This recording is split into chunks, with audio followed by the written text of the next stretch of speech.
Ah, damn it.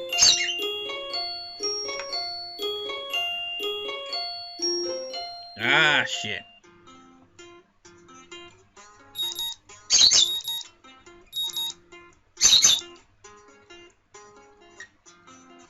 I was recently going through freaking tabs on game tabs a while back, and I freaking looked at the tab for that and like realized that the second bit of it was totally different to how I remembered it.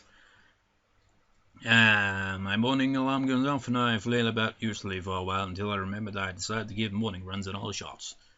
Let's actually save, because we're going to be speeding up the game and I don't want to accidentally skip over anything. So I imagine it's take it easy, but let me check.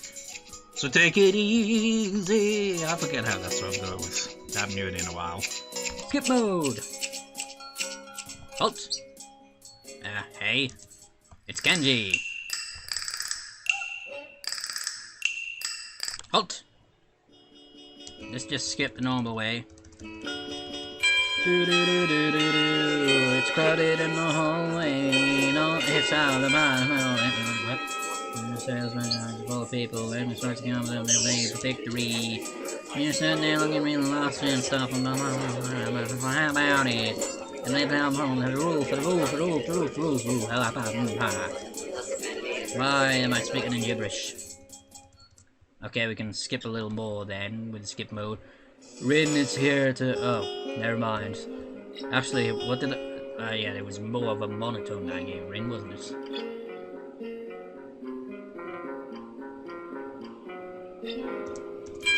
Normal pace! I said something about the library, so maybe Hanako will make an appearance. The afternoon class passes. Once again, I found myself I had a plan for something to do after school, so I head to the library to return a couple of books I finished reading. Walking inside, I see that there are about as many students here as there were on Tuesday, all the more evident from the almost total silence enveloping the room. As I drop the books I've borrowed into the return slot in the counter, Yuko suddenly pops up from behind it, quite startled from the banging they make as they hit the trolley next to her. Ah, sorry, Yuko. Didn't mean to startle you. No, that's fine. It happens a lot. I'm used to it by now. Can I help you? It's okay. I think I know where everything is. Thanks anyway.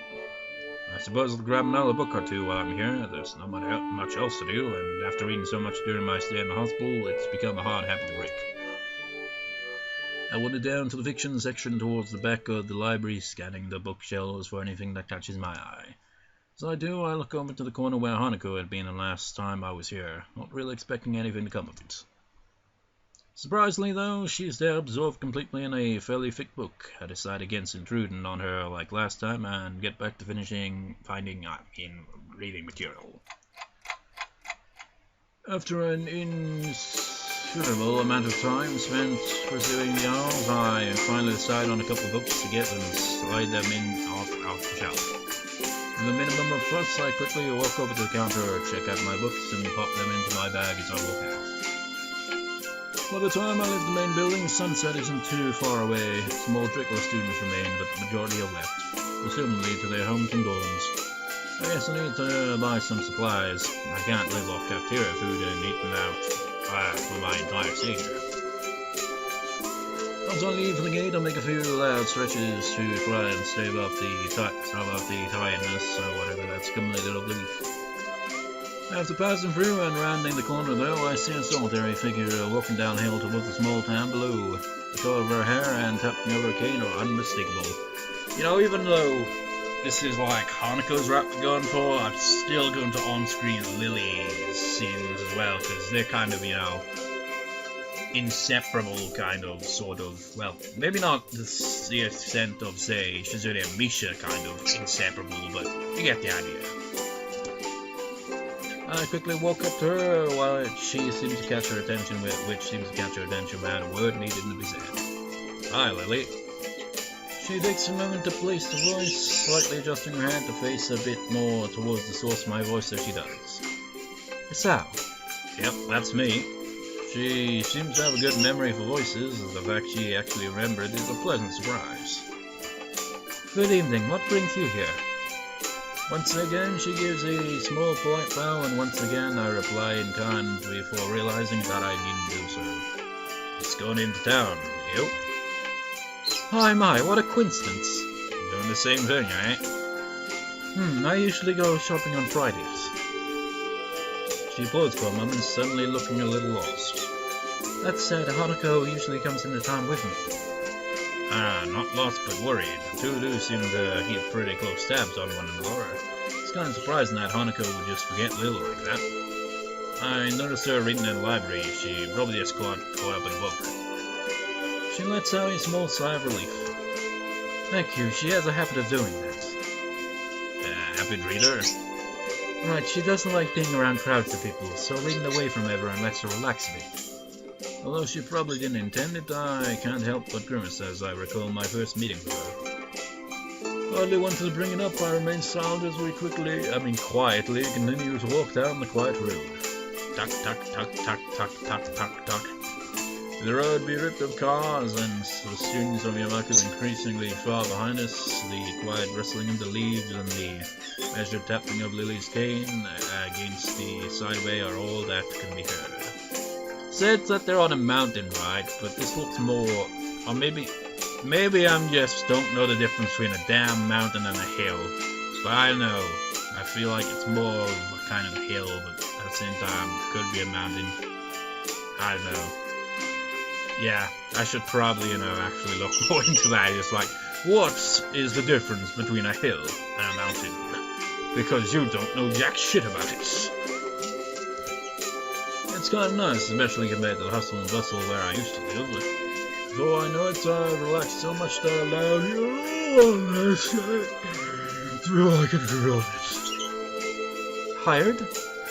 Yeah, been running ragged these past few days. That's an understatement to be sure. Transferring into a different school would be bad enough, but nothing like this.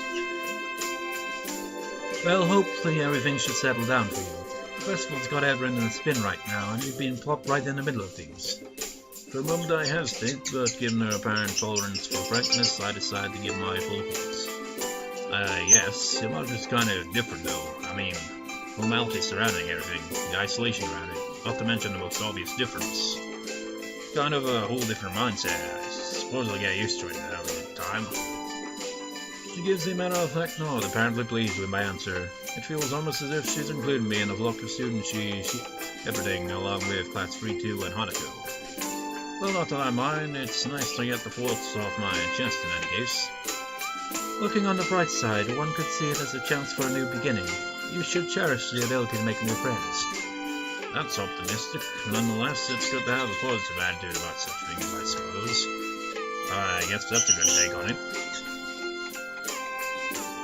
Walking on down the road, she seems to be somewhat unsettled. Before I can ask what's on her mind, she seems to collect herself and speaks up about something else. So, where in town were you going? That's actually a pretty good question. I'd come in to buy food, but the layout of the place is still totally foreign to me. I'd intended to just wander around and see what I could. The sunset on me. It's not too far away. Listen, she's very wise. I'm going to have to ask her for directions again. I was just going to get some food, but now that you mention it, I don't really know the way. Well, now this is quite lucky. I was just about to go to the convenience store myself. Looks like I'll be in your care again then. Thanks. While we walk to the store, my pace is carefully slowed to remain beside her. Compared to my usual walking pace, hers is quite a bit slower, not that it's without reason. I have a habit of that. I tend to walk, at a pace where, or maybe it's just other people, really, because it always feels like when I'm walking, I know where I'm going, and there's other people walking with me, they, freaking way back, and I'm way ahead. But if I'm not entirely sure where I'm going, or if I'm talking to a person, I will deliberately slow myself down to a snail pace. But if not, then I just walk right the hell ahead. Otherwise, I'm either walking by the side, or just a little behind. But if not, always freaking way ahead. After what couldn't be more than several minutes, I got sight of our objective. This town really is pretty small. Without further ado, we make our way inside with a greeting from the counter. Mind if I tag along with you? Usually Hanako would help me, but seeing as she's not here, it takes a moment before I realize what she means. Considering she wouldn't be able to read any of the labels, shopping without any help would be a big pain for her. You know, this really makes you wonder, if Hisao wasn't going in the same direction she was going, essentially, can you imagine how awkward that would have been? It's just like, so where are you going? Oh, I'm going to the arcade or something. I know where it is, don't worry about it. It's just like, oh, I should have waited for Hanako then, really. That said, I can't shake the feeling that she'd had this idea since I said I was coming here. Well, naturally, otherwise she would still be waiting for Hanako, but let's face it, Hisao, even if, like, you were going in a different direction, you wouldn't be able to actually, you know, not do that. You just be like, man, guilt, I can't believe I did that, what a doofing Lou. Sure, it'd be my pleasure. I grabbed 2 well-used red baskets from the small stack beside the entrance, handing one to Lilly. She lays it on the ground, putting the school bag in, retracting her cane and sliding it through the baskets, handling before picking it back up in her right hand. Wait, if she doesn't use her cane? Before I can complete the thought, she comes beside me, pinches the cuff of my uniform in her slender fingers. Is this alright? Sure. I have no reason not to accept. I can think of worse things than shopping with a pretty girl holding on to me, even if it is out of necessity. We navigate our way through the store with not one of the occasional passing customers seeming to bat an eyelid. Considering how close Imako is, I guess seeing students from there must be entirely normal for the local residents. As we reach each aisle, I quickly check with Lilly and find what she needs. Find out what she needs. I grab it along with what I'm looking for and put our items in their respective baskets. I guess this is the same routine she and Hanako follow every Friday. Right, all that's left is the bread, and that should be my shopping done. You need anything else, Lilly? No, this should be everything. Off we go, then. With a quick side trip to the bakery section, we make our way to registers. The line, thankfully, is almost non-existent. It's not long before we're paid for our food and are out the door. As Lily retrieves her cane and extends it to full length, I waste a minute looking upwards at the night sky while holding both our bags. For a moment I try to make clouds with my breath, but the summer heat doesn't seem to cooperate. Eventually she rights herself, taking a quick stretch before taking her bag and leaving me to my tomb. Yeah, you tired as well? The festival preparations have been complete chaos. Feeling it breathing down my neck doesn't exactly help things either. Hey, she's only trying to get everything organized. Better now than later, right? I suppose. I'm going to enjoy relaxing in town tomorrow, that's for certain. I guess the festival preparations must be taking a toll on both of them. We walk out into the quiet street, talking between ourselves as we carry our bags of food and supplies from the store. Wait, what's that? I notice a very distinctive figure making its way towards us, silhouetted by the street lamps. For a second, I think it's another male student from my class, but as he, or should I say she, gets closer, I recognize her quickly. Rin, what are you doing out here so late? Rin. Lilly pricks her head, looking like she's trying to focus on listening more keenly. It suddenly comes to me that I should probably interpret the scene for her.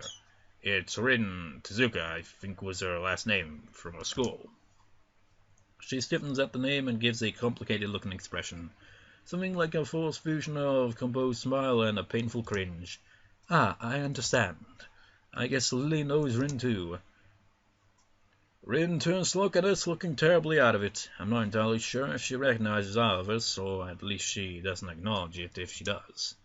She looks like a zombie, or a statue of a zombie. But slowly some symptoms of understanding seem to link in her dark eyes. Light, I mean. This is something she must react to. Rin blinks once, very thoroughly. Hello. It's been a long time since I've done her voice, surprisingly. Well, it feels like, Rin's route wasn't really all that long ago, was it? There's an awkward pause, everyone waiting for someone else to say something. What are you doing here this late? Wait for it. I was wondering about that myself too just now. Some people just asked that before. I assumed they were wondering the same. I didn't know if they didn't know how or I asked. That's why I'm wondering. So that was pretty much it. It's a murder mystery out of murder. They were going that way. She turns facing to her right in order to demonstrate direction to the other people went through as if that was important, and rotates back like a mechanical puppet in one of those overly complicated clockworks. For a person who gives an impression of being the quiet type, Rin really does use a lot of words to say things that don't need a lot to be said. Heck, I do the same. I can like ramble on about something and when I could just use a few words. I'm just complete Unsure if she's finished, I say nothing, now there's Lilly, who seems equally robbed of words for the time being. I think that both of us in fact just scared that any response might provoke her to continue. Our stupefied lack of reaction doesn't faze Rin at all. She keeps looking at us expectantly, a calm hint of expression on her blank face. She seems to be that kind of person, always so relaxed. As if bull elephant grade sedatives were flowing in her veins in the place of blood. You have amnesia. I don't recall you having anything of the sort, though. No, I don't think it's that. The other passersby were probably just worried, though. You do look real lost, while you're standing in the middle of the street. Oh, I see. Maybe I should have taken some other kind of pose in that case. I pondered for a while whether I should chase this angle filler or give up for the sake of my own sanity. I decide on the latter. Seems that most of the time it's better to not read too deeply into what Rin is babbling about. Talking with Rin is like playing chess with a stupid computer who does seemingly completely random moves as if to mock everything you know about chess. It's like that, except with human interaction. And even if I win, it feels like losing. Damn, it's just like Kenji said, when I win I lose. Just the power the girls of me want. Ooh. I push the word aside as too dangerous to consider further. Probably just Kenji's anti-female propaganda getting to me during a moment of weakness. Yeah, maybe taking an elbows might have worked. So anyway, you have no idea what you're doing here. She frowns, looking extremely displeased at either my question, its consequences, or the answer she's about to give. I do have some idea, I can't really tell what kind of an idea. That sounds like progress, at least. It sounds as if she's spotted an opening for some kind of a normal conversation. I can't say I share her optimism. Yes, there is some definitely, the rest will come later. I'm sure of it, I always have reasons. The ensuing silence kills Lily's hopes all too visibly. That didn't last long. Rin's, as far as I can tell, unbased assurance aside, what should be done? We could just leave her to her own devices, whatever those are, but it's late and I don't think we'll be getting any thanks if Rin is found standing here in the middle of the night. Which she probably will unless she managed to remember what she was doing here in the first place. As for me trying to guess what might have been going on in her mind when she decided to embark on this adventure, she just seemed to be on par with winning the lottery. Several times in a row. Lilly is oddly quiet too. I'd appreciate some support from the sidelines here, especially if she's more familiar with Rin than I am. But it can't be helped, it seems her familiarity with Rin is exactly why she's staying subdued. So I assume you were going somewhere, not coming back to the school. Any idea where? Her eyes widen in shock and she jolts back in a somewhat unofficial way, making it seem like an act rehearsed for situations like this. Are you a mind reader? Is that your disability? How unique. The way I said that. No, what? Why would you think that? You knew what I was doing. Hey, I was just an educated guess. We walked the same street in the other direction just before to get to the store. If you were going to school, we would have met you on the way. Oh. She looks a little disappointed. Like Kenji, Rin seems quick to jump to completely irrational conclusions. Maybe it's something in the water here. I have to make a mental note to stock up on soft drinks. You know, that is the second time this week that someone asked if I was a mind reader. Do I really give off that impression? Rin shrugs her shoulders, which is all the answer I get. You know, maybe you should come with us back to the school. Lilly interjects just as I'm about to debunk my alleged mind-reading capabilities. She sounds rather concerned, the pepper-thin smile on her face badly disguising the fact. Maybe she came to the same conclusion as I did. For everyone's sake, I decided to let the mind-reading topic drop, as it's entirely inane anyway. Yeah, Lily's right. If you can't remember, there's no point seeing her. Lynn considers this rather simple deduction for a moment, then nods. Okay. We start towards the school again, having wasted any more time than necessary with this episode. Way more, I mean.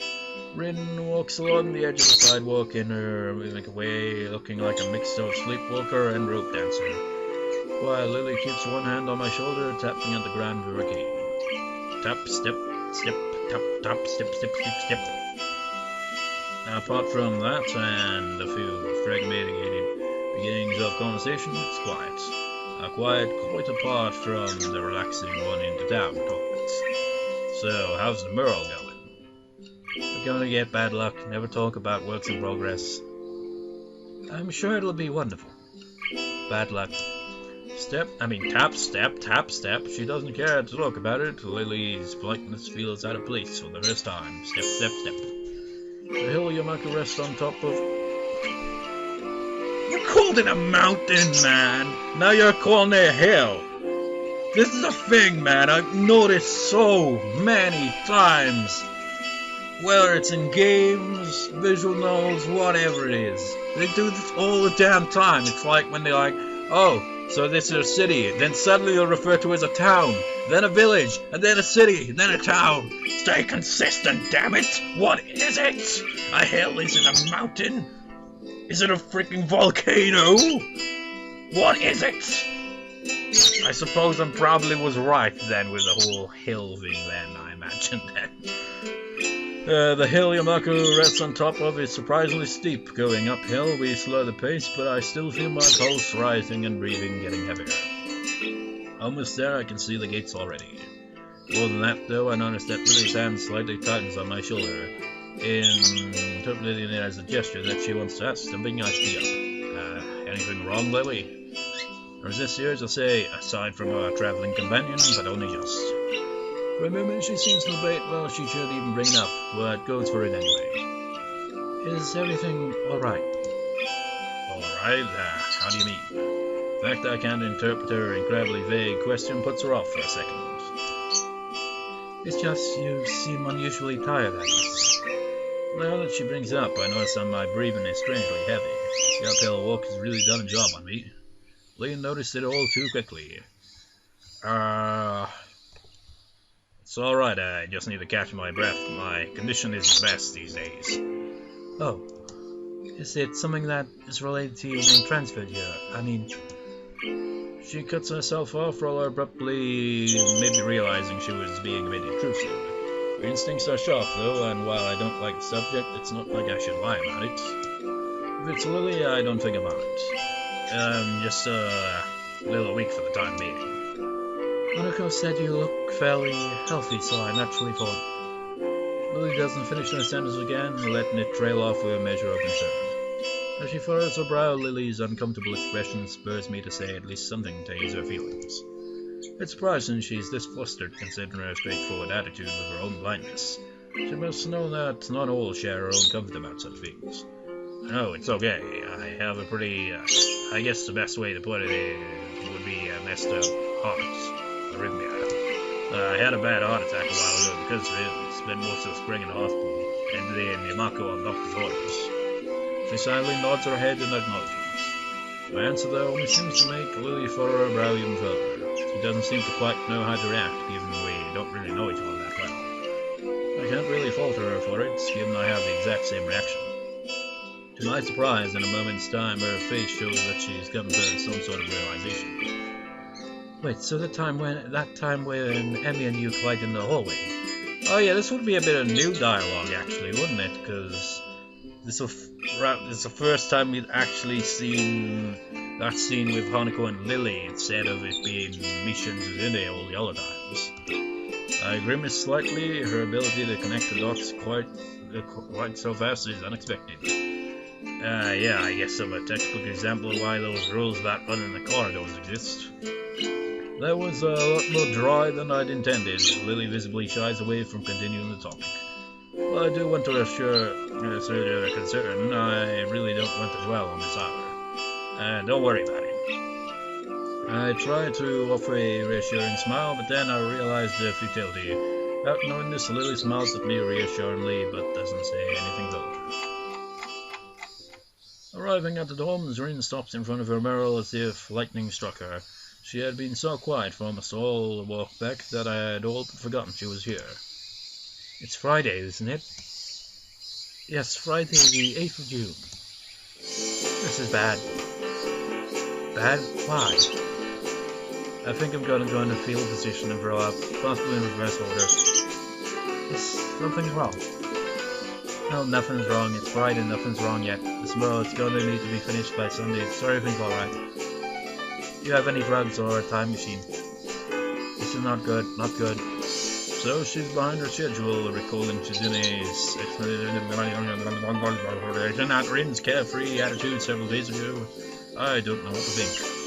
She has left herself open for a told you so, unless she can pull off whatever she needs to pull off by Sunday morning. Rin keeps staring at her mirror, looking as mortified as she can. Leave me, I'm going to need to work for a while. I glance at Lily, expecting her to share an incredulous look with me as I roll my eyes, but then I realize she's not one to do that kind of thing. Leave me. We do, of course, not want to aggravate her any more than she already is. There is a churning bad feeling in my gut. Rin sure has a knack of making people feel worried about her. Seems like a person who should never be left alone. Maybe we should call someone. She sounded like she was going into a shock or something. I'm sure she'll be just fine. She's just, how to say. Lily cocks her head a little, trying to find a polite way of calling Rin crazy without calling her crazy. Unique? Yes, a very unique person. I guess you could say that. She giggles at the notion, melodically nodding in agreement.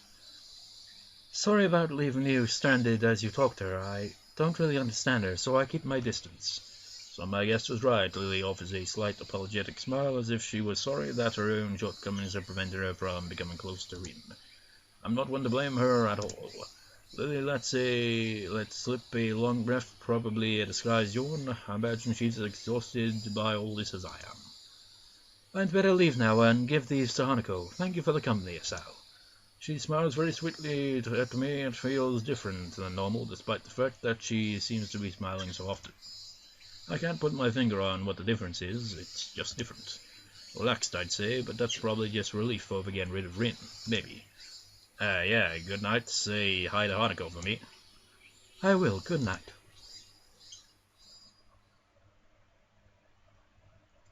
Wait. Ah!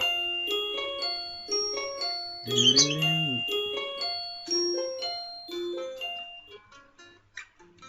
I didn't have my guitar in time. Shit. It's... No. It's...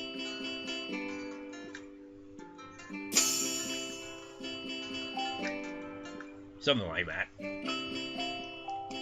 You know, I've had this freaking can of Diet Coke this whole freaking recording. I've barely been able to so much as take a sip from it. So it has that horrible kind of like taste to it now. It's like, ah. Students roll into class for the Saturday morning session, each and every one of them sporting the tired eyes of people that have worked through the night. So I think that'll do for a recording since it's like freaking 1:30 now, so surely 2 or 3 parts this recording. So I'll see you next time, viewers. See you next time.